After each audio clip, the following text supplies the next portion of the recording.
حماد بولے، کیوں نہیں، بس تم کل لے آؤ اس لڑکی کو، عادل کے ڈیڈی کو سمجھا لوں گی۔ بیجی نے ایک دم ہی ان کے حق میں فیصلہ کر دیا۔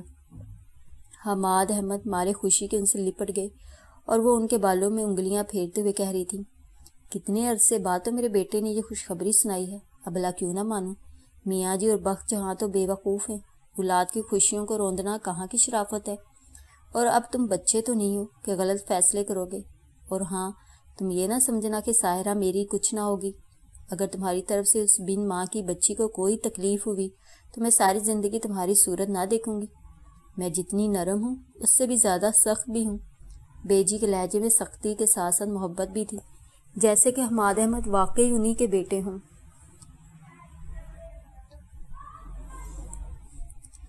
حماد احمد ان کے خلوص و محبت کے سامنے موم ہی تو بن گئے۔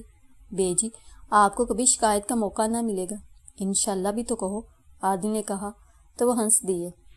بیجی، میرے گھر سے صرف شہری شرکت کرے گی اور پلیز کسی کو پتہ نہ چلے، خصوصاً جب تک نکاح نہ ہو جائے۔ حماد احمد بولے، تم جب لے جاؤ گے ساحرہ کو گھر تو پتہ چل ہی جائے گا۔ عادل نے کہا، میں کل ہی چھٹی کی درخواست دے دوں گا، پھر کچھ دنوں کے لیے ہم کراچی چلے جائیں گے، تب تک شاید میرا بھی چلی جائے۔ حماد احمد نے پلان بنایا، بس بیجی وقت کم ہے، آپ کل تک تیاری مکمل کر لیں۔ حماد کل پورے 3 بجے ساحرہ کو لے آئے گا، عادل نے بتایا۔ تم اس کی فکر نہ کرو، اور سنو حماد، تم میاں جی کو مت بتانا کہ تمہارا نکاح ہمارے گھر میں ہوا تھا، عادل نے کہا۔ کیوں، ڈرنے کی کیا بات ہے، بیجی جلدی سے بولی۔ یوں ہی بیجی، اچھے دل برے ہوں، کیا ضرورت ہے کہ دلوں میں کدورتیں پیدا ہوں، عادل نے ماں کو سمجھایا۔ مرضی ہے، ورنہ کوئی جرم تو نہیں، ثواب کا کام ہے، بیجی نے کہا اور عادل مسکرا دیا۔ حماد احمد کا وقت اتنے پرخلوص لوگوں کے ساتھ بہت اچھا گزرا تھا، وہ اپنی پریشانیاں بھول بھال گئے، اور جب وہ واپس گھر آئے تو رات کے 11 بج رہے تھے۔ وہ نہایت مسرور سے گھر لوٹ آئے کہ صرف ایک رات حائل تھی ان کے اور ساحرہ کے ملاپ میں، آنے والی شب ان کے ملن کی گھڑی تھی۔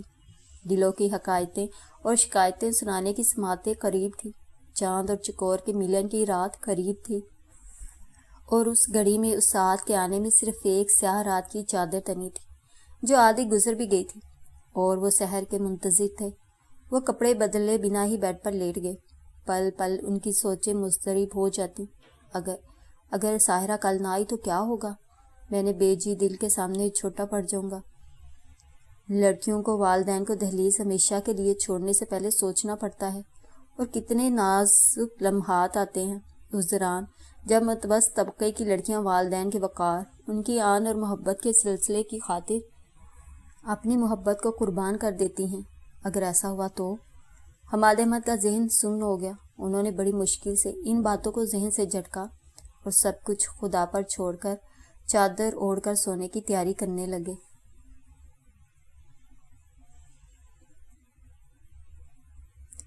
دیواروں کے سائے لمبے ہو کر بڑھتے چلے جا رہے تھے اور ابھی تک ساحرہ نہ لوٹی تھی۔ عابدہ بیگم جہاں کی سست ترین عورت تھی، ان کو ہول اٹھ رہے تھے کہ رات کے کھانے کی تیاری بھی نہیں ہوئی تھی۔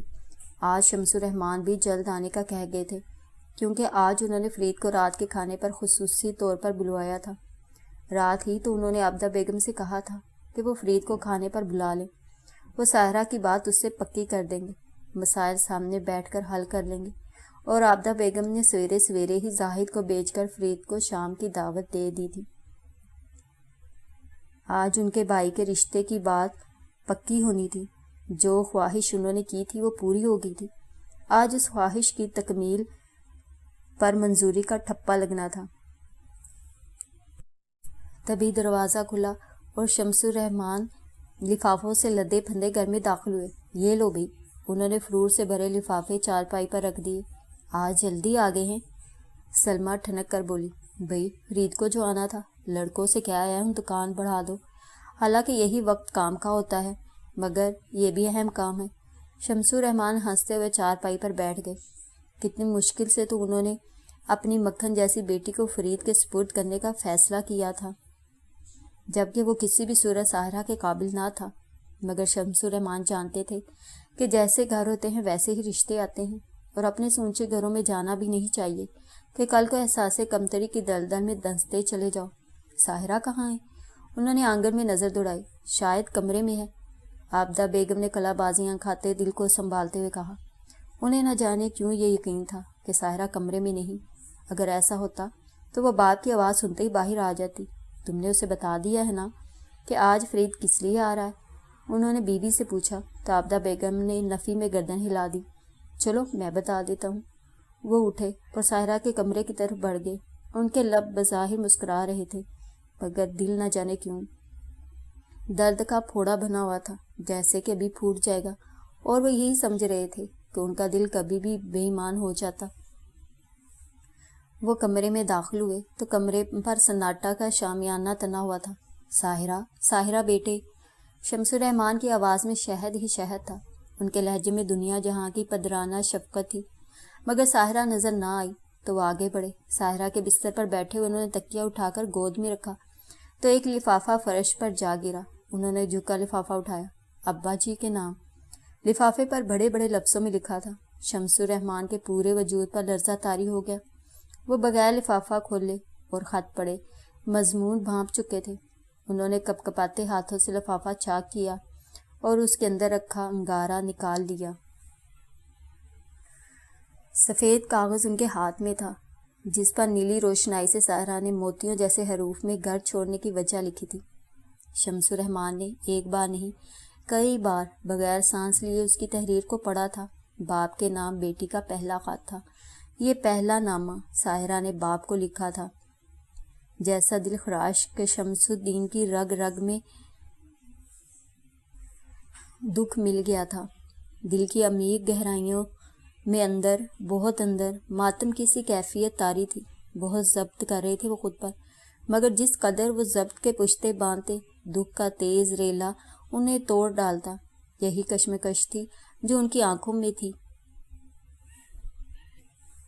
اور آنسو ٹوٹی ہوئی لڑی کے موتیوں کی طرح ان کے گالوں پر لڑکنے لگے. انہوں نے ساحرہ کا خط سینے سے بھینچ لیا. سارو میری جان، تم مجھ سے تو کچھ کہتی، مجھ سے شکوہ کرتی، مگر ایسی بچیاں تو میرے دل میں نہ اتارتی. کیا ان کے لبوں پر لرز گئی. تم نے تو کچھ کہا ہی نہیں اور اتنا بڑا قدم اٹھا لیا. قصور تو تمہارا ہی تھا. تم نے خود کہا تھا کہ تم کسی حماد احمد خان کو نہیں جانتی. مجھے شک گزرا تھا کہ شاید تم سچ نہیں کہہ رہی، مگر مجھے تم پر اعتماد تھا. ہاں، ایسا اعتماد جس کی تم نے دجیاں اڑا دی ہیں. میں نے تمہاری زبان پر اعتبار کیا تھا. بیٹا، تم نے اپنے باپ پر اعتماد نہیں کیا. جان، تم کہہ دیتی تو میں اپنے فیصلے میں لچک پیدا کر لیتا، تمام دکھوں کا ازالہ کر لیتا. جو دکھ تم نے اب تک جھیلے تھے سب کا ازالہ ہو جاتا، مگر تم مجھے موقع تو دیتی. شمس الرحمان کے اندر خیالات کی لہریں اٹھ رہی تھیں. ابھی تو جان شانوں کا زخم ہی مندمل نہیں ہوا. میری آنکھیں آج بھی ہر چہرے میں اسے کھوجتی ہیں. ہر آہٹ پر شانوں کی آہٹ کا گمان ہوتا ہے. تمہیں تو پتہ بھی نہیں کہ روز میں دوپہر کو گھر میں داخل ہونے سے پہلے دروازے کے باہر لگے لیٹر باکس کی تلاشی لینا نہیں بھولتا، مگر روز ایک خالی ڈبہ میرا منہ چڑھاتا ہے. اور کبھی جو کوئی لفافہ ہاتھ لگ جائے تو ڈیرو خوشی میرے دل میں اتر جاتی ہے. مگر لفافے کے اندر سے نکلنے والا خط جب کسی اور کا ہوتا ہے تو پھر وہ غم دل میں ڈیرے ڈال لیتا ہے جس سے میرا برسوں کا ناتا ہے. میرا بیٹا بہت ذہین تھا، مجھے علم ہے. وہ گھر کا راستہ نہیں بھولا. اسے پتہ ہے اس گھر کا. بس عابدہ بیگم کے خوف سے اس کے قدم اس گھر کی طرف نہیں آتے. مجھے پتہ ہے. کاش وہ اپنا کوئی پتہ دے دیتا، میں خود اس کے پاس چلا جاتا. مگر پتہ تو تم بھی دے گئی ہو. مگر سارو بیٹا، میں تمہاری طرف نہیں آ سکتا کہ تم نے جو زخم میری روح پر لگایا ہے بہت گہرا ہے. بیٹیوں کے دیے ہوئے زخم بہت برے ہوتے ہیں، کلنک کا ٹیکا بن جاتے ہیں. اب پتہ چلا کہ لوگ بیٹیوں کے پیدا ہونے پر خوش کیوں نہیں ہوتے. اس لیے کہ انہیں بیٹی سے نہیں، ان کے مقدر سے خوف آتا ہے. اب تم اگر واپس بھی آ جاؤ تو بھی عابدہ تم کو جینے نہ دے گی. تلوار کا زخم اتنا گہرا نہیں ہوتا جتنے زبان کے زخم گہرے ہوتے ہیں. ساحرہ تم نے اچھا نہیں کیا. انہوں نے ہاتھوں سے آنکھیں صاف کی اور پھر ہاتھ میں مڑے توڑے کاغذ کو سیدھا کر کے نظریں دوبارہ اس پر جما دیں. انہیں اب بھی یقین نہ آ رہا تھا. وہ پھر خط پڑھنے لگے جیسے کہ اب مضمون بدل گیا ہو. خط میں یہ بھی لکھا تھا، سارا قصور آپ کا ہے ابا جی۔ شمس الرحمان بڑبڑائے۔ اولاد جب بڑی ہو جاتی ہے تو سارے جرم والدین کے کھاتے میں ڈال دیتی ہے، اپنے ہر قدم کو صحیح سمجھتی ہے۔ خدا تمہیں ہمیشہ خوش رکھے سارو، جو قدم تم نے اٹھایا ہے خدا کرے کہ اس پر تمہیں کبھی بھی پچھتاوا نہ ہو، اور مجھے یقین ہے کہ ایسا ہی ہوگا۔ شانو کو بھی یہ گھر چھوڑنے پر پچھتاوا نہیں ہوا، تبھی وہ لوٹ کر نہیں آیا، خوش ہوگا کہیں، اور خدا کرے کہ تمہیں بھی اتنی خوشیاں ملیں کہ تم اس گھر سے وابستہ ہر دکھ یا حتیٰ کہ مجھے بھی بلا ڈالو۔ انہوں نے یہ سب سوچتے ہوئے دیوار سے سر ٹکا لیا۔ ساحرہ کا خط اب بھی ان کے سینے پر ہاتھ کے نیچے دبا تھا اور سانس دھوکنی کی طرح چل رہا تھا، جیسے کہ میلوں کی مسافت طے کر کے آئے ہوں۔ کبھی کبھی ایسا بھی ہوتا ہے کہ انسان چلتا نہیں مگر خود کو تھکا ہوا محسوس کرتا ہے۔ ایسا تب ہوتا ہے جب انسان اپنے اندر کا سفر کرتا ہے۔ اندر کے سفر میں سے زندگی کے دکھوں کے کانٹے بھی ملتے ہیں اور سکھوں کے پھول بھی، اور ایسی حالت میں پاؤں نہیں تھکتے، دل تھکتے ہیں، روح پر چھالے پڑ جاتے ہیں، پور پور تھک جاتا ہے۔ اور شمس الرحمان کے دل و روح تھکن سے چور چور تھے، آنکھوں میں گنگور گھٹائیں امڑی چلی آ رہی تھی، کلیجہ پھٹا جا رہا تھا، لگتا تھا دل کو کوئی آرے سے چیر رہا ہو، اور دل کے زخموں سے بوند بوند لہو ٹپک رہا تھا۔ کاش عابدہ بیگم میں تم سے شادی نہ کرتا۔ آج برسوں بعد وہ پھر پچھتاووں کے حصار میں آ گئے تھے۔ 12 برس پہلے جب شانو گیا تھا تب بھی یہی پچھتاوا امر بیل کی طرح ان کے دل کے دلان کی دیواروں سے لپٹ گیا تھا، اور آج ساحرہ کے جانے سے بھی وہی پچھتاوے کے ناگ ان کے وجود میں پھنکارتے پھر رہے تھے۔ باہر سلمیٰ اور عابدہ بیگم شمس الرحمان اور ساحرہ کے باہر آنے کی منتظر تھیں، مگر انہیں ساحرہ کے کمرے میں گئے خاصی دیر ہو چکی تھی اور وہ اب تک باہر نہ آئے تھے۔ عابدہ بیگم کے دل میں دکڑ پکڑ ہی ہونے لگی، ان کے ذہن میں خطرے کی گھنٹی بج رہی تھی۔ آخر برداشت نہ کر پائیں اور سلمیٰ سے بولی، ذرا اندر جا کر تو دیکھو تمہارے ماموں کیا کر رہے ہیں، آپ خود چلی جائیں نا۔ سلمیٰ جلدی سے بولی، ہاں دیکھوں تو صحیح، تو ذرا اپنے ماموں کے لیے چائے تو بنا لو۔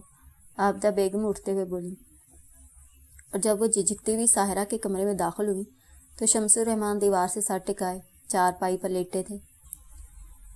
عابد کے ابا؟ عابدہ بیگم کا لہجہ نہایت دھیما تھا اور ان کی نظریں کمرے میں ساحرہ کو تلاش کر رہی تھی جس کا وجود ہی نہ تھا۔ ساحرہ کہاں ہے؟ وہ ایک دم ہی پوچھ بیٹھی۔ شمس الرحمان نے اپنی بند آنکھوں کو دھیرے سے کھولا اور وہ دہکتے انگاروں جیسی آنکھوں کو دیکھ کر خوف زدہ سی ہو گئی۔ گھر میں تو تم تھی عابدہ بیگم، پھر تم بتاؤ کہ ساحرہ کہاں ہے؟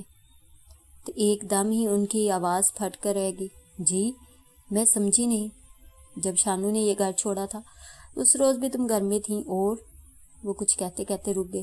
یہ دیکھو، انہوں نے ہاتھ میں دبا کاغذ نکال کر بیوی کے سامنے کیا، اور عابدہ بیگم کو اس کاغذ کو ایسے دیکھنے لگی جیسے کوئی بچھو ہو اور ہاتھ لگاتے ہی ڈنک مارے گا۔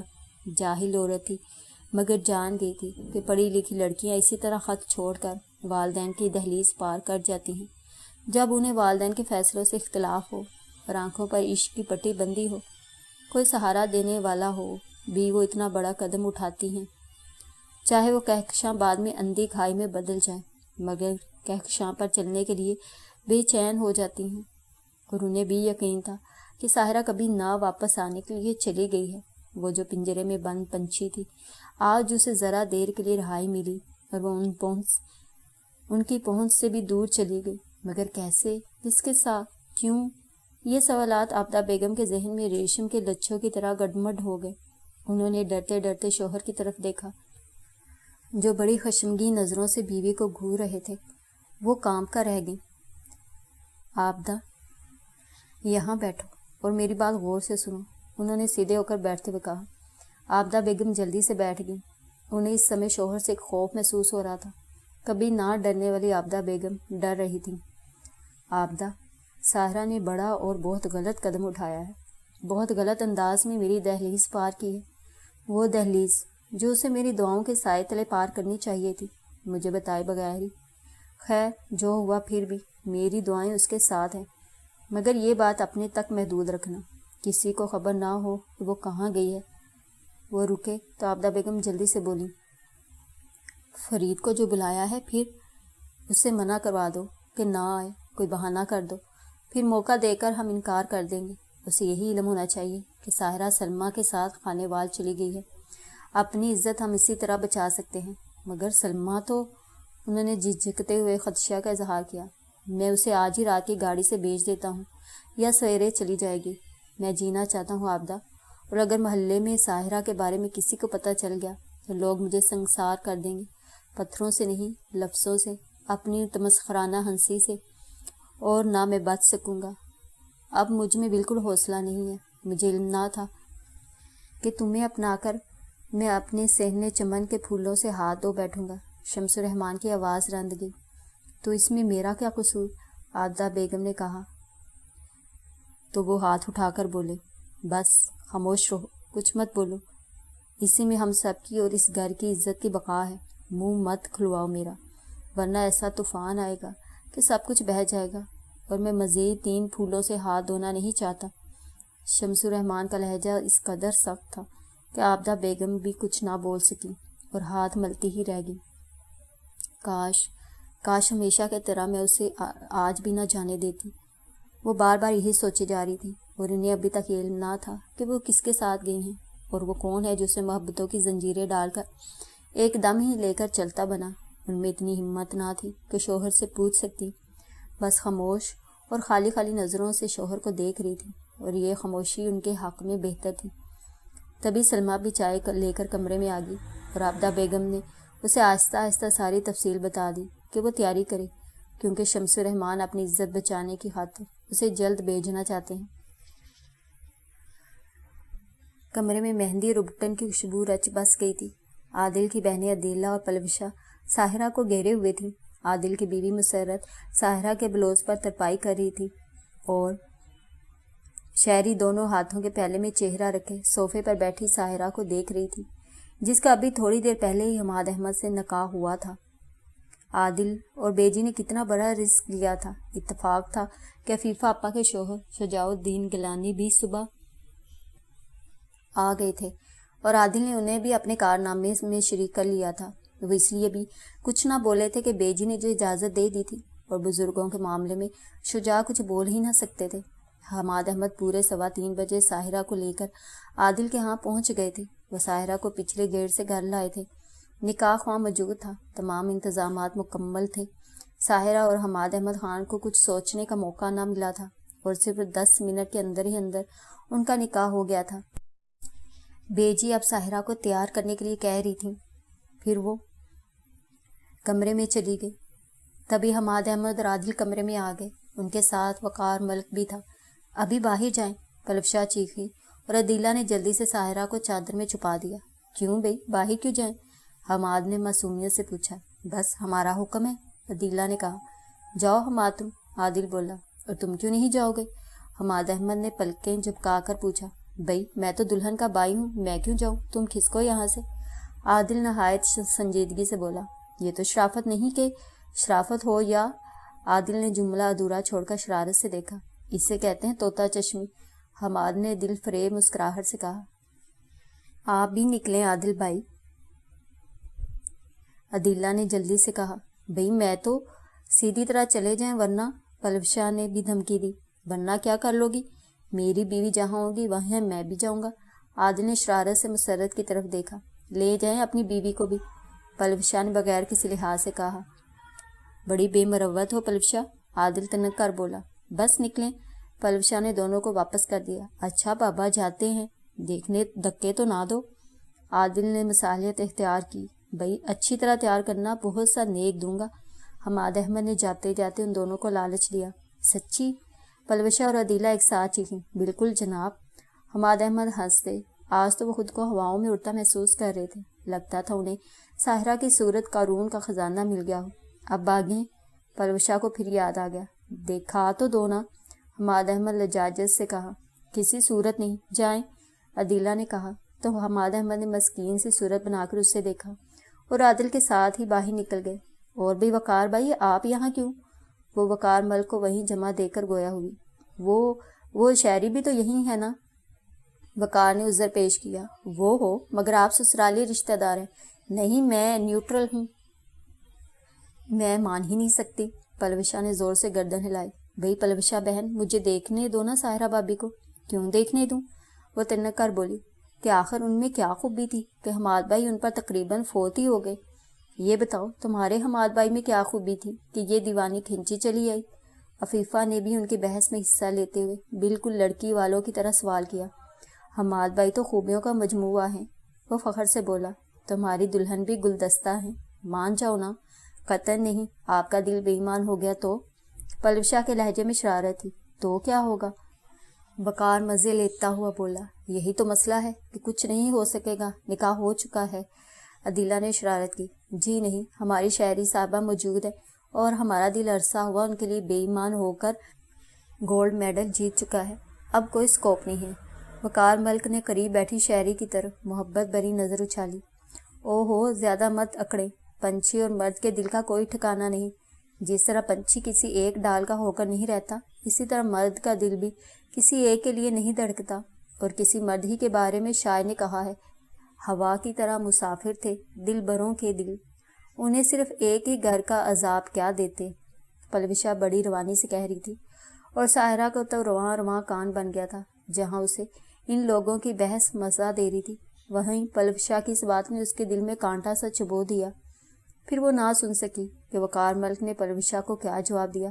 چونکی تو اس وقت جب عدیلہ نے اس پر سے چادر اتار لی، افی آپا دروازہ بند کر رہی تھی، جس کا مطلب تھا کہ وقار ملک بھی کمرے سے چلا گیا ہے۔ اب ان دونوں بہنوں نے ساحرہ کو گھیر لیا تھا۔ عدیلہ اسے جلدی جلدی اپٹن لگانے لگی۔ آج ہی ساری رسمیں پوری کر لینا۔ دیکھو بھئی، مہندی ایکسپرٹ میں ہوں، میں لگاؤں گی، پلوشا نے کون میں سے سوئی سے سوراخ کرتے ہوئے کہا۔ اور میک اپ میں کروں گی کیونکہ میں میک اپ ایکسپرٹ ہوں، افی آپا ہنس کر بولی۔ جی ہاں، عدیلہ نے فخر سے کہا۔ یاد نہیں آپ کو، آپ کی نند سجیلا کا میک اپ میں نے ہی کیا تھا؟ ہاں، جسے شوہر نے پہچاننے سے انکار کر دیا تھا۔ کیوں؟ شہری جو اب تک خاموش بیٹھی تھی بول پڑی کہ بھئی یہ کون بتنی ہے میرے کمرے میں؟ ہم سب نے بڑی مشکل سے ناصر کو سمجھایا کہ تمہاری بیوی ہی ہے، کوئی اور نہیں۔ افی آپا ہنس ہنس کر بتا رہی تھی، اور عدیلہ ان کے سفید جھوٹ پر پیچ و تاب کھا رہی تھی۔ خدا سمجھے گا آپ کو افی آپا، عدیلہ کچکچا کر بولی۔ عدیلہ اور افی آپا کی باتوں سے ساحرہ بہل گئی تھی۔ اسے بہت مزہ آ رہا تھا کہ بہنیں کس طرح ایک دوسرے سے مذاق کر رہی تھیں۔ کتنی خواہش تھی اس کی بھی کہ اس کے برابر کوئی بہن ہوتی، یا پھر شانو ہی ہوتا جس سے وہ لڑتی پھر وہ مناتا، وہ روٹھی رہتی۔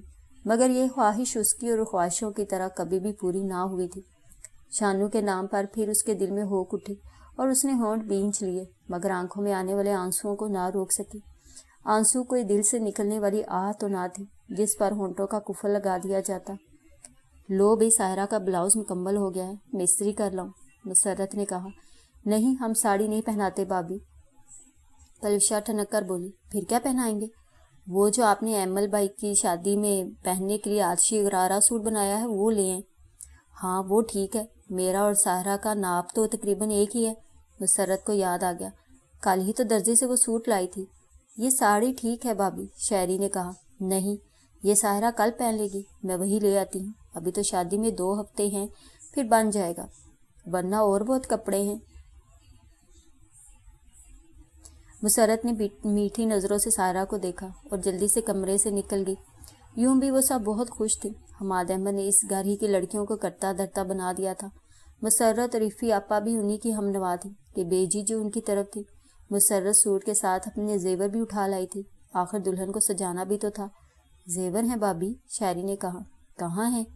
میں لاتی ہوں، اماں جی نے حماد بھائی کی دلہن کے لیے زیور بنوا کر لاکڑ میں رکھے ہوئے تھے، میں لے آئی کہ وہیں میرے زیور بھی ہیں۔ ماں جی کو معلوم ہے؟ افی آپا نے پوچھا۔ نہیں، مگر جب پوچھا تو بتا دوں گی۔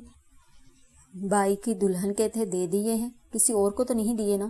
شہری نے نہایت لاپرواہی سے کہا، اور اپنے قریب رکھے بیگ کو مسرت کو اٹھا کر دے دیا۔